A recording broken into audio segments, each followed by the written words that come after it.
Last call at Route 66. I never thought my first job out of college would land me in a desolate gas station on Route 66. Its fluorescent lights barely illuminated the worn-out pumps, and a neon sign above creaked and flickered, announcing last gas for 100 miles. The station's name was Hal's Haven, but I rarely saw Hal.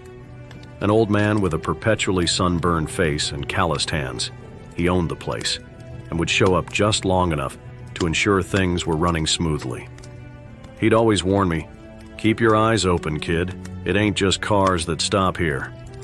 One evening, as twilight gave way to the inky black of night, a shabby RV pulled up. Out stumbled a woman with striking blue eyes, in stark contrast to her pale skin and dark, disheveled hair. "Late night, huh?" she remarked, glancing at the sky. I nodded. "Sure is. You headed somewhere in particular?" She hesitated before saying, "Everywhere and nowhere. Could say I'm running or searching, maybe both." While the pumps worked their magic, she wandered inside to browse. The shelves were mostly filled with knickknacks, old magazines, and stale snacks.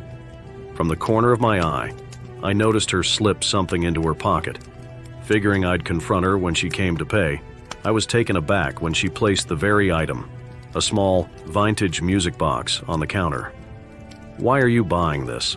I asked curiously. She smiled sadly. "It reminds me of someone I once knew." As I rang her up, I heard faint whispers echoing around. Glancing outside, I saw ghostly figures drifting toward the gas station. Pale and translucent, they resembled people but were distorted, almost incomplete. Panicking, I looked to the woman, but she seemed unsurprised. As she wound the music box and it began to play, the spirits grew agitated. They started swirling around the RV, their whispers growing louder and more distressed. She shouted over the chaos, "Sometimes the road takes things from us. Things we're not ready to give. This gas station sits on a crossroad of lost souls." The RV's engine roared to life, and the woman drove directly through the horde, dispersing them momentarily. She called out, "You should leave while you still can." But the RV didn't get far.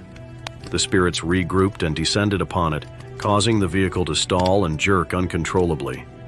I wanted to help but was paralyzed with fear. That's when I remembered Hal's words. Desperately, I began searching the gas station, hoping to find something, anything that could help. In a dusty drawer, I found a pouch filled with salt and a note for emergencies. Recalling folklore tales of salt-repelling spirits, I ran outside, forming a protective circle around the RV. The spirits hissed and recoiled, allowing the woman to restart the RV and speed away. The apparitions slowly dissipated, leaving me alone in the eerie silence. The weight of what had transpired began to settle in, and I decided I couldn't spend another night at Hal's Haven. Before dawn, I packed my belongings and left the keys behind. As I drove away, the rearview mirror showed the gas station sign flickering erratically. In the fleeting glow, I could see the specters standing there, watching. Though I'd left the gas station far behind, I occasionally hear those haunting whispers on quiet nights, reminding me of the cursed crossroad on Route 66 and the souls trapped in its grasp.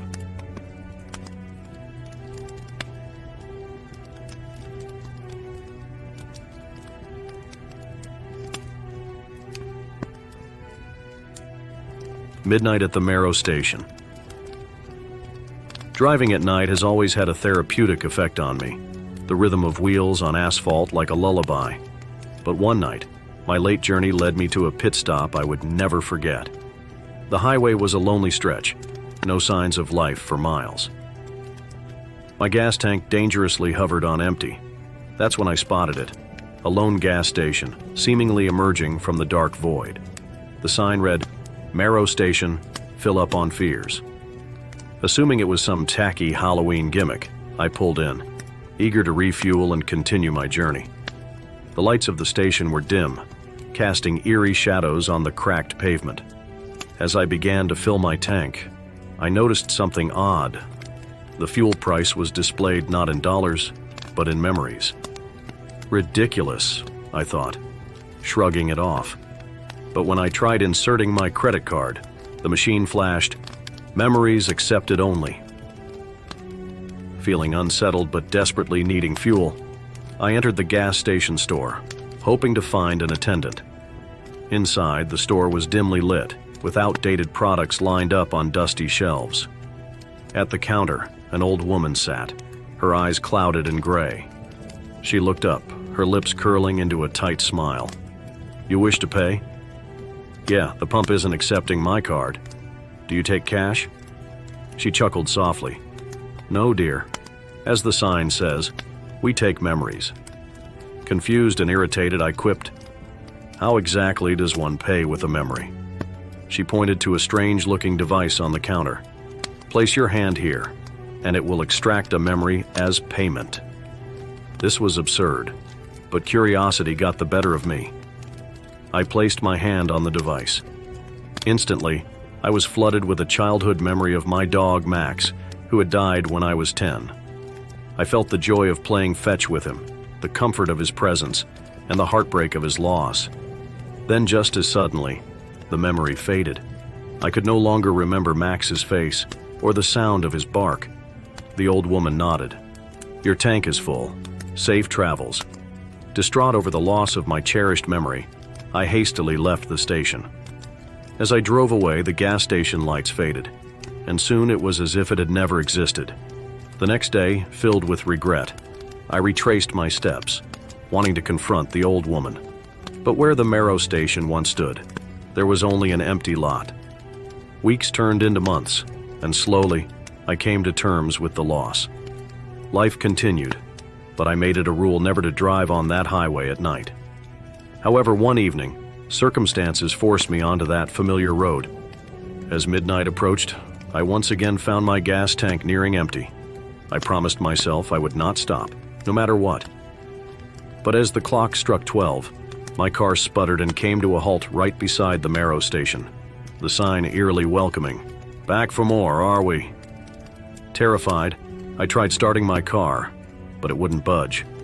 The door to the gas station store creaked open, the old woman's voice echoing, "A memory for a fill, dear." Left with no choice, I entered the store. This time the shelves seemed to contain memories themselves. Jars filled with colorful mists, each labeled with a name and a memory. Anna's first kiss, John's graduation, Lucy's mother's lullaby. My stomach churned as I approached the counter. "So which memory will it be this time?" the old woman inquired, her eyes gleaming. "Why are you doing this?" I demanded. "We feed on memories, dear. Some souls are more attached to their past, making their memories sweeter." Desperate, I decided to negotiate. "What if I give you multiple lesser memories in exchange for not taking a major one?" She pondered for a moment. "Very well. 3 for a full tank." I placed my hand on the device. Memories of birthdays, old songs, and lost friendships flashed and faded. The emptiness grew, but my major memories remained intact. Once done, the old woman handed me a jar. "As a token of our deal," she whispered. The label read, "Childhood Summers." My heart ached looking at it, but I clutched it tight, hoping to find a way to restore it. Exiting the station, my car roared to life on its own. I glanced at the rearview mirror, but the station was gone, replaced by the desolate, empty lot. Today, the jar sits on my mantle, a glowing, swirling reminder of my lost memories.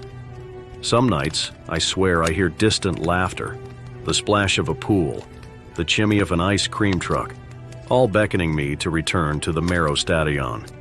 But I know better. Some prices are just too high to pay.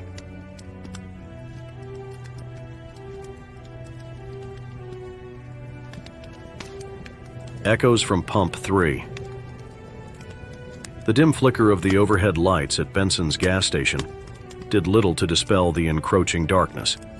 I'd worked the graveyard shift for over 6 months, and while I'd become accustomed to the nocturnal silence, there were nights when the solitude became overwhelming.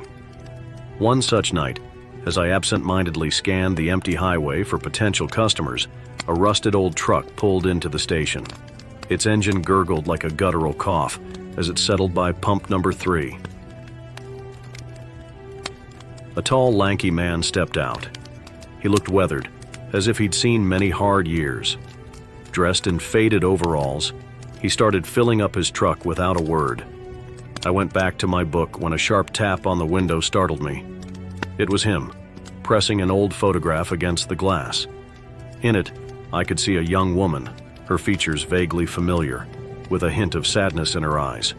"Seen her?" the man rasped, his voice filled with desperation.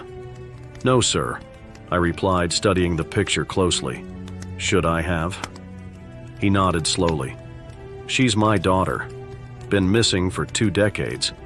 But I always find her here, at this gas station." I hesitated, wondering if this was some local legend I hadn't heard of, or maybe a riddle. "I'm sorry, I haven't seen her. Are you sure it was this gas station?" He stared at me, eyes glistening with unshed tears. "Every year on this date, I see her ghost at this very pump." I swallowed hard, trying to brush off the unease creeping up my spine. "Maybe it's just your grief playing tricks on you." Ignoring me, he continued, "When she was alive, she'd talk about Benson's gas station, how she'd met someone here, someone she said she was in love with. Not long after, she disappeared without a trace." The weight of his words hung heavily between us. I felt a chill as the wind picked up, playing a haunting melody with the hanging chimes by the entrance.